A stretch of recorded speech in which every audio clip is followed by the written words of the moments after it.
Exams preparation करने पहले हमारे पास एक स्ट्रेटजी होनी बहुत ज़रूरी है। तो जो पहला एग्ज़ाम्स होगा यानी पहले चरण का जो एग्ज़ाम्स होगा वो प्रारंभिक परीक्षा का एग्ज़ाम्स होगा, जो 150 प्रश्न आपसे पूछे जाएंगे। 2 घंटे का आपके पास समय मिलेगा, उस 2 घंटे में आपको 150 प्रश्न का उत्तर आपको देना होगा। पीटी में जिस स्टूडेंट के बीच में बहुत सारा कन्फ्यूज़न होता है कि कई सारे स्टूडेंट के पीटी नहीं निकल पाते हैं और मेंस की उनकी काफ़ी अच्छी तैयारी होती है, लेकिन पीटी पे फोकस नहीं कर पाते हैं और पीटी में वो स्कोर नहीं कर पाते हैं और कट ऑफ पार नहीं कर पाते हैं। तो सबसे पहले ये हमें समझना होगा कि पीटी जो प्रारंभिक परीक्षा है, उस प्रारंभिक परीक्षा का जो नेचर, बीपीएससी किस तरह के क्वेश्चन पूछते हैं, सबसे ज़्यादा क्वेश्चन कहाँ से आ जाते हैं, किस सब्जेक्ट के वेटेज सबसे ज़्यादा है। तो ध्यान रखना है कि जो हिस्ट्री का जो पोर्शंस है वो सबसे ज़्यादा वेटेज का है, जो अमूमन 30 से 35, यहाँ तक कि कई एग्ज़ाम्स में, रिसेंट के एग्ज़ाम्स में देखने को मिला है कि 40 प्रश्न भी इतिहास से लिया गया है। दूसरा हमें ये ध्यान रखना होगा कि इतिहास के बाद बिहार स्पेशल से काफ़ी अच्छे प्रश्न पूछे जाते हैं, वो भी लगभग अराउंड 30 क्वेश्चंस पूछे जाते हैं। 30 मार्क्स के क्वेश्चंस आपको बिहार स्पेशल से पूछे जाते हैं। तीसरा सेक्शन पे सबसे ज़्यादा एम्फसाइज़ करने की आवश्यकता है वो साइंस टेक का, यानी अगर आप विज्ञान में थोड़ी सी भी मेहनत कर लेते हैं तो वहाँ से भी 30 से 32 प्रश्न के उत्तर आपसे मांगे जाते हैं। साथ ही साथ 10 प्रश्न जो है वो मैथ्स का होता है और करंट अफेयर्स का भी ज़्यादा वेटेज होता है। आज कल के एग्ज़ाम्स में आप देख रहे हैं कि रिसेंट के एग्ज़ाम में देखेंगे कि करंट्स का भी काफ़ी ज़्यादा योगदान रहा है, वो भी लगभग 30 के आसपास अराउंड वो प्रश्न पूछते हैं। अमूमन आप देखेंगे 4 सेक्शन जो है, जैसे वो हिस्ट्री है, जैसे बिहार स्पेशल हो गया, साइंस टेक हो गया और करंट अफेयर्स हो गया। अमूमन आप देखेंगे तो अमोवेश 120 प्रश्न इन्हीं 4 सेक्शनों से हैं। बाकी जो 30 प्रश्न हैं उसमें से 10 प्रश्न जो है सो मैथ्स में से आ जाते हैं और बाकी जो 20 प्रश्न बचते हैं वो इकोनॉमिक, इतिहास और पॉलिटी से आते हैं। तो किसी से कभी पॉलिटी से 5 या 7 प्रश्न पूछ देते हैं, कभी ज्योग्राफी से 5 या 7 प्रश्न पूछ देते हैं, कभी इसके अलावा जो रेस्ट पार्ट है वो प्रश्न पूछते हैं। ओवरऑल देखेंगे कि इकोनॉमिक, पॉलिटी और ज्योग्राफी से ये 3 सेक्शन से आपको अमूमन 20 प्रश्न पूछते हैं। तो इस पे अगर हमसे प्रीवियस उस क्वेश्चन बना के चले जाए तो आसानी से हम इसको लीड कर सकते हैं, हिट आउट कर सकते हैं। तो अब ये सवाल उठता है कि आखिर इस 4 सेक्शनों में क्या पढ़ा जाए, किस चीज़ पे ज़्यादा वेटेज दिया जाए, किस चीज़ को हम ज़्यादा प्रेफरेबल करें। तो ध्यान रखें कि पीटी में लगभग अभी 4 महीने का टाइम है, लगभग 120 दिन प्लस हैं। तो हिस्ट्री, सबसे पहले हिस्ट्री पे फोकस कीजिए आप। हिस्ट्री के लिए आप 6 क्लास से लेके 12वीं क्लास तक का वर्तमान में पढ़ने की आवश्यकता नहीं। हाँ, आपके पास एक्स्ट्रा टाइम है, अगर आप पढ़ सकते हैं तो कोई दिक्कत नहीं, आपको कोई रोकने नहीं जा रहा। लेकिन सवाल ये उठ रहा है कि कितने कम समय में आप क्या पढ़ें और क्या ना पढ़ें। यही एक रणनीतिकार और एक बेहतरीन स्टूडेंट का परिचय होता है।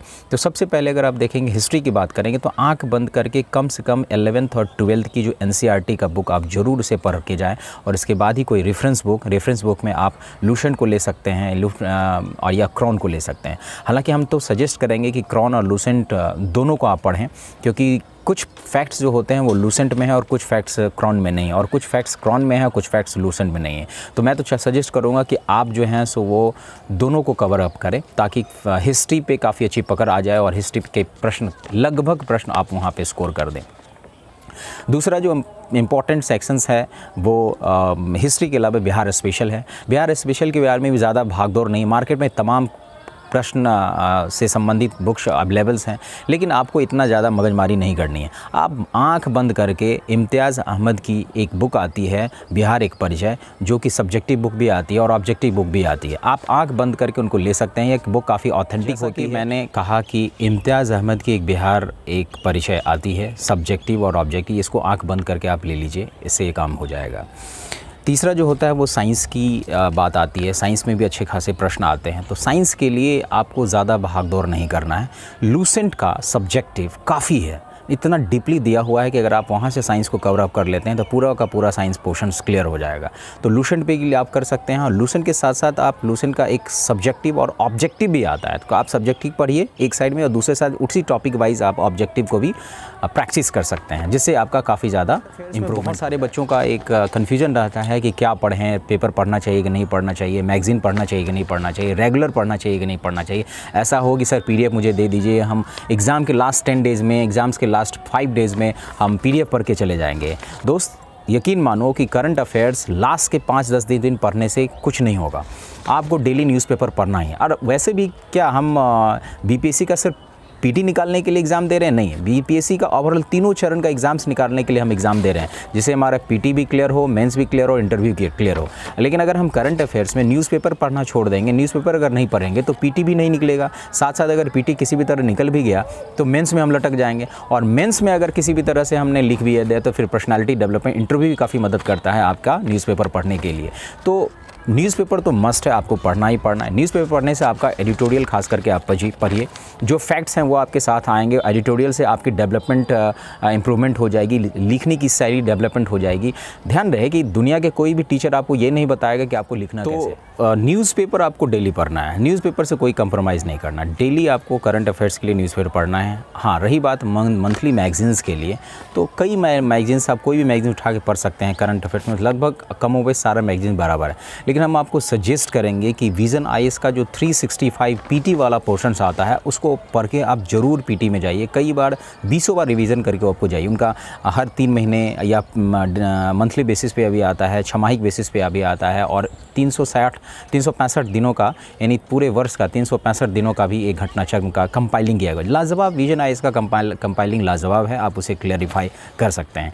जहाँ तक न्यूज़पेपर की बात है तो न्यूज़पेपर में आप किसी भी न्यूज़पेपर को आप ले सकते हैं, जैसे अगर दैनिक जागरण ले सकते हैं, लेकिन आप जो भी न्यूज़पेपर लें उसका राष्ट्रीय संस्करण ज़रूर लें। राष्ट्रीय संस्करण बहुत फ़ायदेमंद होता है एग्ज़ाम के दृष्टिकोण से, उनके एडिटोरियल और ये एग्ज़ाम ओरिएंटेड काफ़ी ज़्यादा अच्छा माना जाता है। उसके बाद अगर आता है मैथ्स का पोर्शन, मैथ्स के पोर्शंस में आपको ज़्यादा पढ़ने की आवश्यकता नहीं है। अगर आप एवरेज स्टूडेंट हैं, वीक स्टूडेंट है या ब्रिलियंट स्टूडेंट है, अगर ब्रिलियंट स्टूडेंट है तो पढ़ने की आवश्यकता नहीं।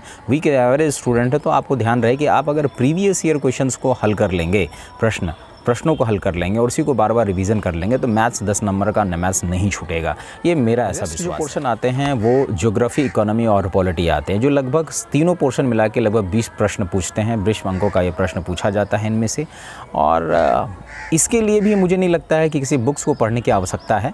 अगर आपके पास समय है तो आप ज्योग्राफी के लिए, खास करके क्योंकि ज्योग्राफी बिहार स्पेशल में भी पूछा जाता है, भारत की ज्योग्राफी भी पूछा जाता है, करंट में भी काम देता है, और आपको मेंस में भी काम दे देगा, पीटी में भी काम दे देगा। तो अगर आप पढ़ना भी चाहते हैं तो 11th 12th का एनसीईआरटी ज्योग्राफी के लिए आप पढ़ सकते हैं, या फिर वर्णमाल साहब का आता है ऑस्मोसिस पब्लिकेशन का जो सार संग्रह होता है ज्योग्राफी के लिए, वो सबसे शानदार बुक्स हैं, उसको आप कवर अप कर सकते हैं, उनको ले सकते हैं। रही बात, अगर आपके पास समय है तो ठीक है, पढ़िए एनसीईआरटी, कोई दिक्कत नहीं है। लेकिन अगर समय नहीं है तो मैं ये कहूँगा कि सिर्फ पीटी की मैं बात कर रहा हूँ, पीटी, क्योंकि मेंस में तो आपको पढ़ना ही पड़ेगा, नो डाउट। लेकिन पीटी की बात करेंगे तो पीटी के लिए आप अगर प्रीवियस ईयर क्वेश्चन, घटना चक्र का सबसे शानदार topic wise previous year question को आप हल कर लें, करीब 20 बार प्रैक्टिस कर लें, तो आपका ये सेक्शन 20 नंबर का आपका निकल जाएगा।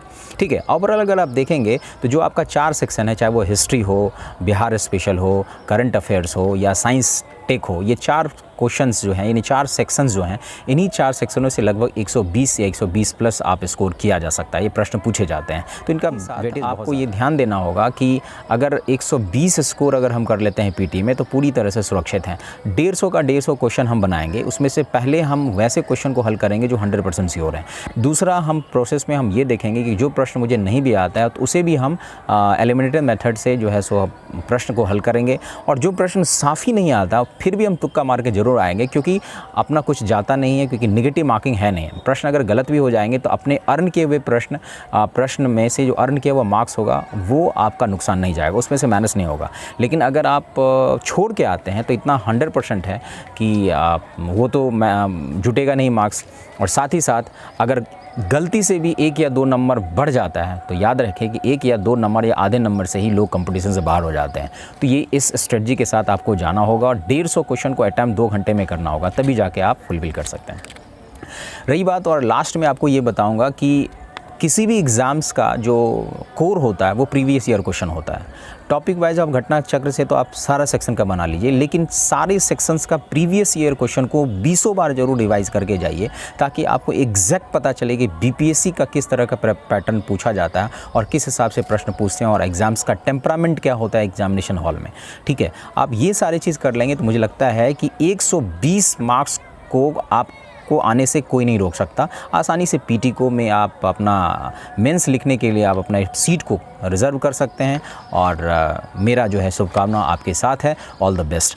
नेक्स्ट वीडियो में हम आपके साथ लाएंगे कि बाकी जितने भी सब्जेक्ट्स हैं उस सब्जेक्ट्स में क्या पढ़ें और क्या नहीं पढ़ें। बहुत सारे टॉपिक्स हैं जिसको पढ़ना चाहिए, बहुत सारे ऐसे टॉपिक हैं जिसको छोड़ना चाहिए। छोड़ने में ही भलाई होती है, वो छोड़ने के लिए वो टॉपिक दिया गया रहता है। तो इसकी क्लैरिफिकेशन के लिए हम लोग नेक्स्ट वीडियो आपके सामने अपलोड करेंगे, सामने लाएंगे, ताकि ये क्लैरिटी होगा कि हिस्ट्री में आखिर पढ़ना क्या है, साइंस में आखिर पढ़ना क्या है, करंट अफेयर्स में आखिर पढ़ना क्या है और बिहार स्पेशल में आपसे पढ़ना क्या है। सारी चीज़ पढ़ना ज़रूरी नहीं है। ठीक है। थैंक यू एंड जय हिंद।